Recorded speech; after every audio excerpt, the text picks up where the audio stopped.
Hey there, small business owners. If you've been considering diving into the world of poultry farming, you've come to the right place. Today I'm breaking down a step-by-step guide to successful poultry farming, from day-old chicks to a thriving business. Let's get clucking. First things first, preparation is key. You'll need to set up a clean, safe, and comfortable space for your chicks. Think of it as their nursery. Use a brooder with proper ventilation and keep the temperature around 95 degrees Fahrenheit for the first week, gradually decreasing by 5 degrees each week until they're fully feathered. Now on to feeding. You can prepare your own chicken feed, which can be more cost-effective and allows you to control the quality. A good starter feed should have around 20% protein.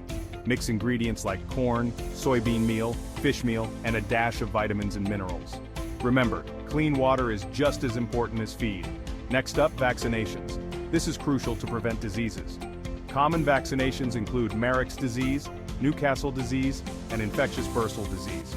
Consult with a vet to create a vaccination schedule that fits your flock's needs.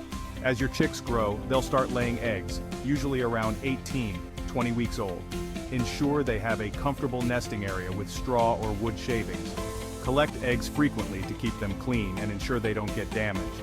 When it comes to selling, you've got options. You can sell directly to consumers at local farmers markets or even partner with local grocery stores and restaurants. Marketing your eggs as free-range or organic can also attract more customers. Don't forget to keep records. Track expenses, feed consumption, egg production, and sales. This will help you identify trends and make informed decisions to improve your business. And there you have it, folks. A quick guide to starting your own poultry farm. Remember, patience and dedication are key. If you found this video helpful, give it a thumbs up. And don't forget to subscribe for more tips and tricks. Happy farming!